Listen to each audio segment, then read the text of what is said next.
நான் வந்த இன்ஸ்டிடியூட் பேர் இதுதான், JAIST, Japan advance institute of science and technology. 1990 ஆரம்பிச்சிருக்காங்க.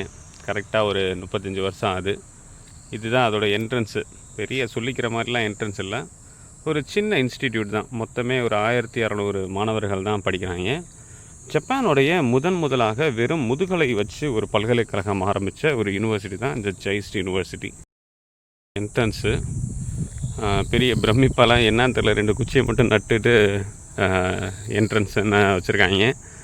என்ன பிரச்சனைனா, இது ஊருக்கு ரொம்ப ஒதுக்குப்புறமாக இருக்குது. இது வந்து ஒரு வீக்கெண்டு, யாருமே இல்லை, நடமாட்டமே இல்லை. இதெல்லாம் அகடமிக் பில்டிங், இதெல்லாம் ரிசர்ச் பில்டிங்கு. அந்த சைடு டாமிட்ரி இருக்குது. அங்கே தெரியுது பாருங்கள் ஒரு பஸ்ஸு. இது வந்து இவங்களோட பஸ்ஸு. இந்த பஸ்ஸு இருந்தால் தான் பக்கத்து ஊருக்கே போக முடியும். ஒரு பால் வாங்குறது கூட இங்கே வந்து எதுவுமே கிடையாது. ஸோ அந்த மாதிரி ஒரு ஊர் தான். பக்கத்தில் ஒரே ஒரு கிராமம் இருக்குது. அது அடுத்த ஷார்ட்ஸில் அந்த கிராமத்தில் போய் எப்படி இருக்குன்னு பார்ப்போம். பட்டு சொல்லிக்கிற மாதிரி ஒன்றும் இல்லை. பயங்கரமாக பனி கொட்டுன்னு சொல்கிறாங்க வின்டரில்.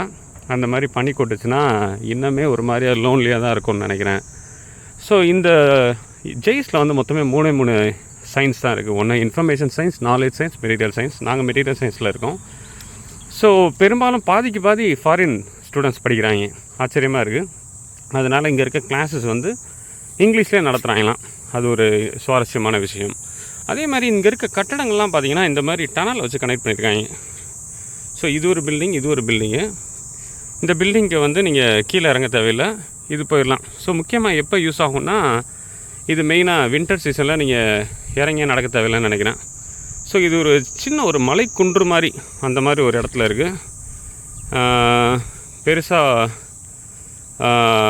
மற்ற யூனிவர்சிட்டி மாதிரி பெரிய கேம்பஸ்ஸு நம்ம சொல்ல முடியாது. ஓப்பனாக தான் இருக்குது, யார் வேணாலும் உள்ளே வரலாம்.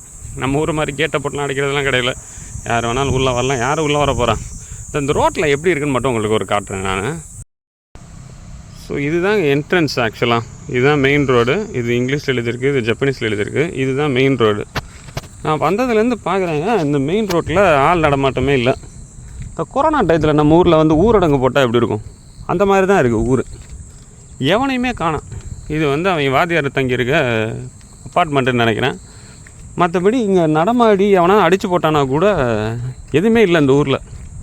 அப்படிப்பட்ட ஒரு ஊரில் தான் இந்த கட்டடத்தை கட்டியிருக்காங்க. சொர்க்கமே என்றாலும் நம்ம ஊர் மாதிரி வராது.